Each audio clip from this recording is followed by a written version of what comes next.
काफी टाइम से हम राहुल गांधी के मुंह से सुन रहे हैं कि एक दिन जनता अपने घरों से बाहर निकलेगी और मोदी को सड़कों पर लाकर मारेगी। जो नरेंद्र मोदी अभी भाषण दे रहा है, मैं आपको बता रहा हूं, 6 महीने बाद, 7-8 महीने बाद ये घर से नहीं निकल पाएगा।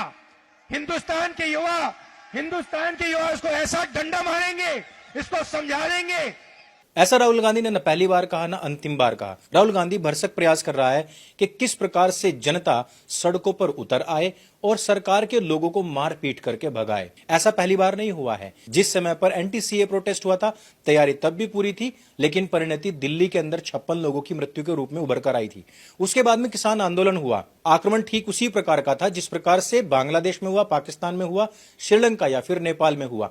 वो सारी स्थितियां भारतवर्ष के अंदर पैदा करने के लिए हर बार कोई ना कोई षड्यंत्र लगाया जाता है। लेकिन इस बार जो वोट चोरी का षड्यंत्र बनाया गया ना, इसके ऊपर एक बहुत बड़ी टूल किट एक्सपोज हुई है। आप सभी ने खुरपेंच नाम का एक ट्विटर हैंडल तो देखा ही होगा। इसने पूरा का पूरा एक थ्रेड डाला हुआ है और थ्रेड के अंदर चौंकाने वाली बातें हैं। वोट चोरी की 3 पीपीटीज तैयार की गई थी, हिंदी, इंग्लिश और कन्नड़ा। तीनों की तीनों का निर्माण म्यांमार में हुआ है। टाइम जोन प्लस 6:30 का है। सबसे पहले आप राहुल गांधी .in पर पड़ी हुई इस फाइल का स्क्रीनशॉट देख लीजिए। लेकिन जब इस पीडीएफ फाइल का मेटा डाटा निकाला गया तो उसमें जिस देश के अंदर इस पूरी की पूरी टूल किट का निर्माण किया गया है उसका टाइम जोन आ जाता है 6:30। अब इसकी समरी टेबल में बताया गया है कि जो पीडीएफ है वो अडोब इलस्ट्रेटर सॉफ्टवेयर के द्वारा बनाई गई हैं, जो कि इस्तेमाल हो रहे कंप्यूटर के ही टाइम जोन को लेता है।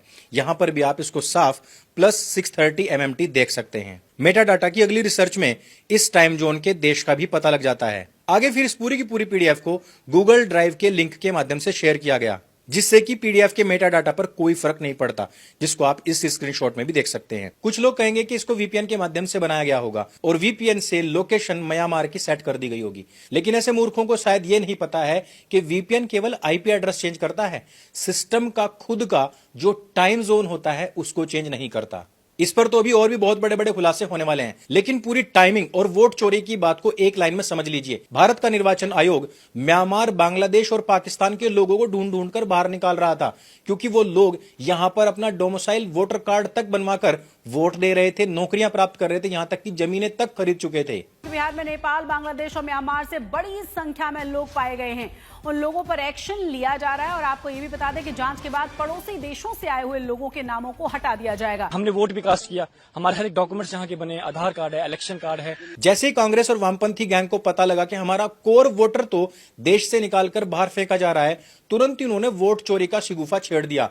इनके बहुत सारे यूट्यूब चैनल भी हैं जो आए दिन सरकार गिराते हैं। ऐसे चैनल्स के थंबनेल्स आप यहां पर कुछ स्क्रीन रिकॉर्डिंग में भी देख सकते हैं। यानी कि सीधी सी बात है, सोरोस का गैंग इस समय पर भारत को अस्थिर करके यहां की शासन सत्ता को किसी प्रकार से हथियाना चाहता है। और ये कांग्रेस या गांधी परिवार की पहली षड्यंत्र नीति नहीं है। इससे पहले भी कई बार ये भारत की सरकारें इसी प्रकार गिराकर खुद से गद्दियों को काबिज कर चुके हैं। इस समय पर यदि कांग्रेस होती और विपक्ष इस प्रकार की षड्यंत्र कर रहा होता तो ये इंदिरा गांधी की तरह इमरजेंसी लगाकर लाखों लोगों को जेलों में ठुसवा देते, हजारों लोगों को मरवा देते। लेकिन भारतीयों को एक बात समझनी पड़ेगी, अगली बार जब इस प्रकार से सरकार को डिसमेंटल करने का कोई भी षड्यंत्र या कोई भी आंदोलन होगा तो उसमें मुसलमान पीछे से लड़ेगा, आगे उसमें हिंदुओं को ही रखा जाएगा। कभी वो दलित बन के आएंगे, कभी किसान तो कभी खालिस्तानी। लेकिन एंटी सीए प्रोटेस्ट की असफलता के बाद वो जान चुके हैं कि इस देश को इस्लामिक ऐसे नहीं बनाया जा सकता। इसको इस्लामिक बनाने के लिए हिंदुओं को ही हिंदुओं से लड़ाना पड़ेगा। यदि आपने इस षड्यंत्र को समझ लिया तो आप अपने इस देश को टूटने से बचा सकते हैं। नहीं तो मेरे भाई, शुरुआत में ना ये दंगे, फसाद, खून खराबा, इससे ऑर्गेजम तो आता है, लेकिन जब देश पूरी तरीके से बर्बाद हो जाता है, तबाह हो जाता है, तो उसका सीरिया अफगानिस्तान, श्रीलंका, पाकिस्तान या बांग्लादेश, म्यांमार, नेपाल की तरह ही होकर निकलता है। इस वीडियो को अपने सभी मित्रों तक शेयर अवश्य कीजिएगा और राहुल गांधी का वो स्पीच जिसमें उसने कहा था कि नरेंद्र मोदी को सड़कों पर निकाल करके मारेंगे, उस बात को हमेशा याद रखिएगा। भारत हमारा अपना देश है, इसको अक्षुण्ण बनाए रखना हम सबकी जिम्मेदारी है।